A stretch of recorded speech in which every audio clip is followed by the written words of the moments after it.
गहरी रात थी। चांद की रोशनी बादलों के पीछे छिपी हुई थी और जंगल के पेड़ों की लंबी छायाएं जमीन पर रेंग रही थीं, जैसे अंधेरे में कुछ जीवित हो। हवाओं में अजीब सी सरसराहट थी, मानो पेड़ आपस में कोई पुराना राज बांट रहे हों। यह वही जंगल था, चंद्रवटी का शापित जंगल, जहां सदियों पहले बेताल को बांधा गया था। गांव चंद्रपुर उस जंगल के पास बसा था और गांव के बुजुर्ग अब भी बच्चों को चेतावनी देते थे, उस जंगल में मत जाना, वहां आज भी बेताल की आत्मा भटक रही है।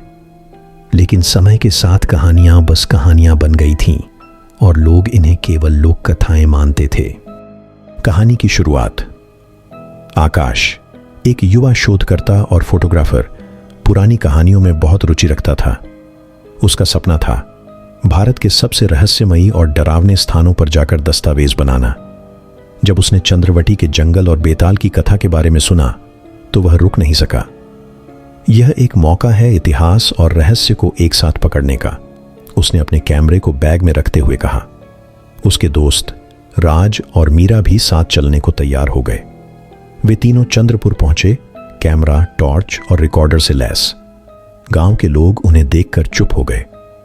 एक बूढ़ी औरत ने आगे आकर कहा, उस जंगल में मत जाना बाबू, बेताल अब भी सोया नहीं है, बस इंतजार कर रहा है।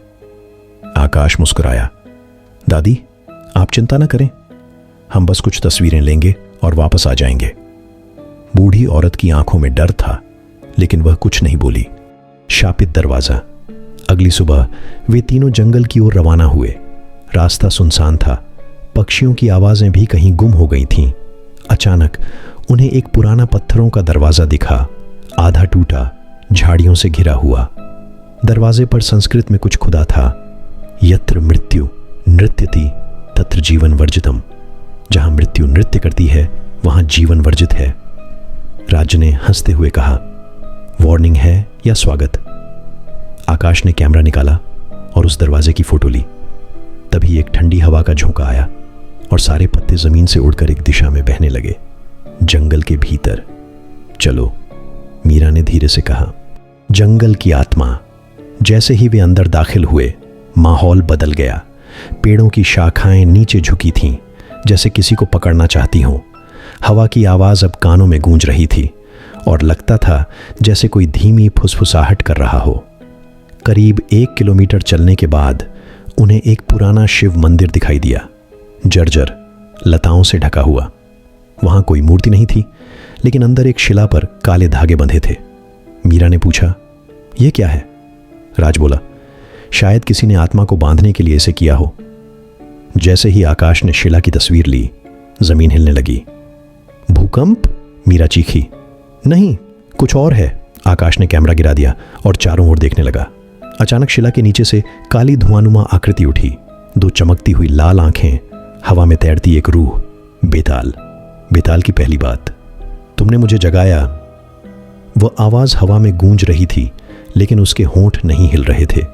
तीनों पसीने पसीने थे, उनके पैर कांप रहे थे। बेताल ने आकाश की ओर देखा। तुमने उस शिला को जगाया, अब तुम्हें मेरी कहानी सुननी होगी, वरना तुम भी इस जंगल का हिस्सा बन जाओगे। आकाश की आवाज कांप रही थी, हमें जाने दो, हम सिर्फ। चुप। बेताल की आंखों से रोशनी फूटी और सब कुछ रुक गया। समय जैसे थम गया। अब सुनो एक कहानी, यदि उत्तर दे सके तो जीवित रहोगे, उत्तर गलत या मौन तो शाप मिलेगा। बेताल की पहली कहानी, धोखे का प्रेम। बहुत समय पहले की बात है, बेताल ने कहना शुरू किया। राज्य देवगिरी में एक राजा था, वीरसेन। वह न्यायप्रिय था, परंतु उसका दिल एक रहस्य से जुड़ा था। उसकी रानी माधवी बेहद सुंदर और बुद्धिमती थी, परंतु वह किसी और से प्रेम करती थी, राज के मंत्री समर से। राजा को भनक नहीं थी, लेकिन एक दिन एक सैनिक ने राजा को एक चित्र दिखाया, रानी और समर एक साथ एक गुप्त स्थान पर। राजा ने क्रोध में आकर मंत्री को मृत्युदंड देने का आदेश दे दिया और रानी को कारावास।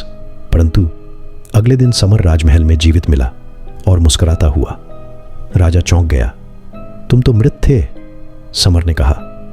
राजन, आपने जिसे मारा वह मेरा जुड़वां भाई था, जो मेरे स्थान पर गया था। राजा उलझन में पड़ गया। सच क्या था? विश्वासघात किसने किया? रानी ने प्रेम में धोखा दिया या समर ने? अब तुम बताओ, राजा को किसे क्षमा करना चाहिए था और क्यों? फैसला। आकाश ने गहरी सांस ली और बोला, राजा को रानी को क्षमा करना चाहिए था, क्योंकि प्रेम एक भावना है जो दिल से जुड़ी होती है। लेकिन समर ने अपने भाई को मरवाया, यह छल और हत्या है। ऐसा प्रेम जो किसी की जान ले, वह प्रेम नहीं, पाप है। बेताल चुप रहा, फिर अचानक हवा में हंसी गूंजने लगी। तुमने सही उत्तर दिया, इसलिए इस बार तुम जीवित रहोगे, लेकिन यह तो बस शुरुआत है। फिर एक तेज आवाज आई और सब कुछ अंधकार में डूब गया। अगला दिन आकाश, मीरा और राज तीनों गांव के पास बेहोश पड़े मिले। उनकी यादों में बस धुंध थी और एक डरावनी आवाज, बेताल की। गांव के बुजुर्गों ने उन्हें बचाया, लेकिन उस दिन के बाद से आकाश की रातें बदल गईं। हर रात उसे सपना आता, बेताल उसकी ओर बढ़ रहा है और कह रहा है, दूसरी कहानी तैयार है। क्रमशः क्या आकाश अगली बार भी सही उत्तर दे पाएगा? क्या बेताल केवल खेल रहा है या कोई बड़ा रहस्य छिपा है? जानने के लिए सुनिए बेताल की वापसी, अध्याय 2।